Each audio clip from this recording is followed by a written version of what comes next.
GST के लिए सबसे मेन जो कंपोनेंट्स हैं वो है सप्लाई कि इसके अंदर सप्लाई होनी चाहिए। किसी भी आइटम या सर्विस के ऊपर जीएसटी तभी लगेगा जब उसके अंदर कोई सप्लाई होगी। सेकंड जो मेन कंपोनेंट है वो है कंसीडरेशन। किसी भी सप्लाई के लिए कंसीडरेशन होना बहुत जरूरी है। जहाँ पे कंसीडरेशन नहीं होगा तो वहाँ पे जीएसटी नहीं लगेगा। और थर्ड और मोस्ट इंपॉर्टेंट है कि इन द कोर्स और फर्दरेंस ऑफ बिजनेस, कि आपके बिजनेस में और बिजनेस की ग्रोथ के लिए होना चाहिए। अगर ऐसा नहीं है तो भी जीएसटी नहीं लगेगा। अब एक एक करके हर एक टॉपिक को हम लोग कवर करेंगे। जैसे कि स्लाइड के अंदर आ रहा है, पहला है सप्लाई। अब सप्लाई मैंने कहा कि जैसे मैंने कहा कि सप्लाई होना बहुत जरूरी है जीएसटी लगने के लिए, बट इसके कुछ एक्सक्लूजन्स हैं। एक्सक्लूजन क्या है कि जब उस केस में सप्लाई होगी तो भी जीएसटी, एक्सक्लूजन मतलब कि जीएसटी नहीं लगेगा। वो कौन कौन से हैं? एम्प्लॉई एम्प्लॉयर, एम्प्लॉई और एम्प्लॉयर, मतलब services by employee to employer. जैसे आपने अपने पास कोई एम्प्लॉई रखा हुआ है, वो आपको सर्विस दे रहा है कि आपके लिए काम करता है, तो उस केस में जीएसटी नहीं लगेगा, ये सप्लाई नहीं मानी जाएगी। सेकंड आता है इसके अंदर फिनरल सर्विसेज।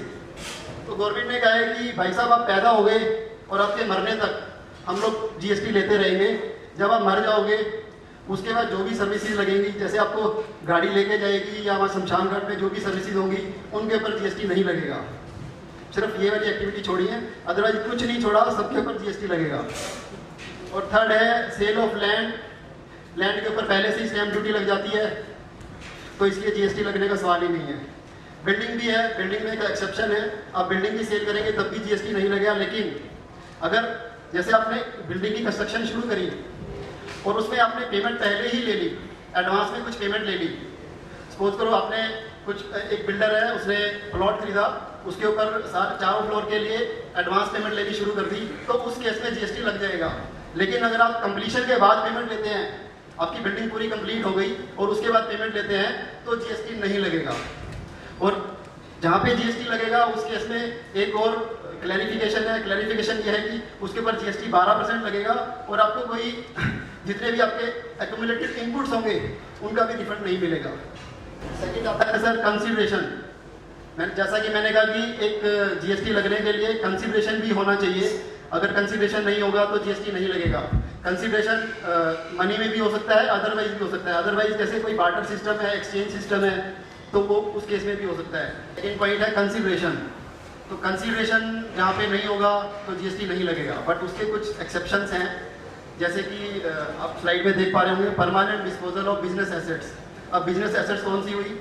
जैसे फिक्स एसेट्स में आ गई अपने लैपटॉप्स आ गए, गाड़ियाँ आ गई, मशीनरी आ गई, जो भी है, बट इसमें कंडीशन है कि उसके ऊपर आपने जीएसटी का इनपुट ले लिया हो। उनका अगर आप परमानेंट डिस्पोजल करेंगे विदाउट कंसीडरेशन तो उस केस में भी आपके ऊपर जीएसटी लगेगा।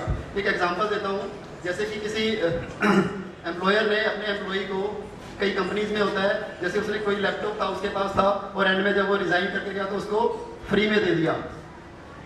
लैपटॉप था कंपनी के पास और जब वो एम्प्लॉय उसको छोड़ के गया तो उसको फ्री में दे दिया बिना किसी चार्ज के, तो उस केस में उस लैपटॉप के ऊपर जीएसटी देना पड़ेगा। सेकंड आता है transaction between related and distinct person. अब ये रिलेटेड पर्सन की एक डेफिनेशन है, उसके अंदर फैमिली मेंबर्स आते हैं, आपका एम्प्लॉयर एम्प्लॉई आ गया और डायरेक्टर्स, आपस में डायरेक्टर्स हो। और डिस्टिंक्ट पर्सन वो वाले होते हैं जो आपकी ब्रांच है कोई, चाहे इसी स्टेट में है चाहे दूसरी स्टेट में है, आपकी ब्रांच है कोई, तो वो डिस्टिंक्ट पर्सन में आते हैं। तो उस केस में भी अगर आप विदाउट कंसिडरेशन कोई गुड्स या सर्विसेज उनको देंगे तो उसके ऊपर भी जीएसटी एप्लीकेबल हो जाएगा। इसका एक एग्जांपल देते हैं। जैसे पुनीत सानी जी बैठे हैं यहाँ पे, वो ज्वेलर हैं, उन्होंने एक शोरूम खोला अपना और बाहर से इंपोर्ट करके बहुत सारे डिज़ाइन मंगवाए, गहने मंगवाए बहुत सारे, और आसपास से लोग देखने के लिए आए, साथ में भाभी जी भी आगे देखने के लिए। तो उनको कोई भाभी जी भी देखने के लिए आ गई, उनको एक गहना पसंद आ गया तो उन्होंने कहा कि ये तो मैं लेके जा रही हूँ। अब वो वाइफ है तो उससे पैसे तो ले नहीं सकते, फ्री में ही देना पड़ेगा, बट वो अगर फ्री में देंगे तो उसके ऊपर जीएसटी देना पड़ेगा। तो ये रिलेटेड पर्सन को अगर हम विदाउट कंसिडरेशन कोई सप्लाई गुड्स देंगे या सर्विसेज देंगे तो उसके ऊपर भी जीएसटी हमें पे करना पड़ेगा। अगला आता है इसी ब्रांच को, जैसे पहले वाले सिनेरियो में हम जाए 1 जुलाई से पहले क्या था, आप अपनी ब्रांच को जब ट्रांसफर करते थे तो एफ फॉर्म के अगेंस्ट ट्रांसफर कर देते थे। उसमें कोई टैक्स चार्ज नहीं करते थे। लेकिन जीएसटी के अंदर ऐसा नहीं है।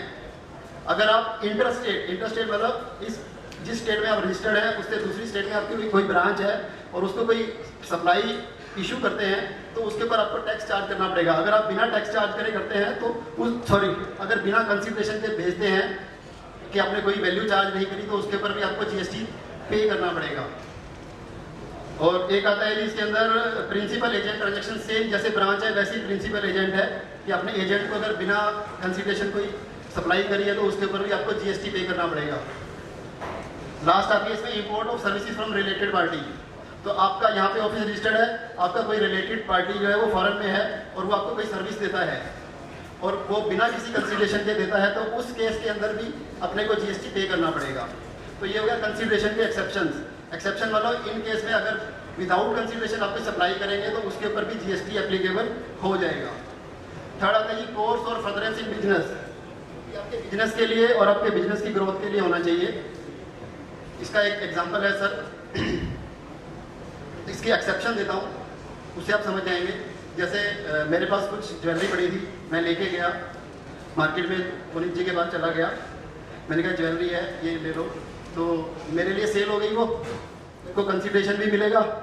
लेकिन क्योंकि मैं बिजनेस में नहीं हूँ, मेरे इन द कोर्स और फर्दरेंस ऑफ बिजनेस में वो नहीं है तो उसके ऊपर जीएसटी नहीं लगेगा। इसकी एक्सेप्शन है ये, और सॉरी एक्सेप्शन नहीं है, इसका एग्जांपल है कि ये इन द कोर्स और फर्दरेंस ऑफ बिजनेस नहीं है तो मेरे पे जीएसटी नहीं लगेगा। और इसके अंदर सर एक एक्सेप्शन ये आती है कि एक ऐसा चीज है कि आपने कोई सर्विसेज कर ली पर्सनल यूज के लिए, सिर्फ एक ही एक्सेप्शन है इसका कि आपने पर्सनल यूज के लिए कोई सर्विसेज इंपोर्ट कर ली तो उसके ऊपर भी आपको जीएसटी पे करना पड़ेगा। जैसे कि एक एग्जांपल देता हूँ, गौरव जी बैठे हैं इधर, गौरव जी ने अभी पिछले महीने अपनी कोठी बनाई बहुत आलीशान, तो उनको लगा कि इंडिया के जो आर्किटेक्ट हैं उनके अंदर इतना दम नहीं है, मैं किसी बाहर से किसी फॉरेन से किसी आर्किटेक्ट को बुलाऊंगा और उसकी सर्विसेज लूँगा या ऑनलाइन सर्विसेज लूँगा या बुला के लूँगा जैसे भी, तो वो इंपोर्ट ऑफ सर्विसेज होगी पर्सनल यूज़ के लिए, तो उस केस के अंदर भी जीएसटी एप्लीकेबल होगा। तो ये तरीका कि जीएसटी कब लगेगा।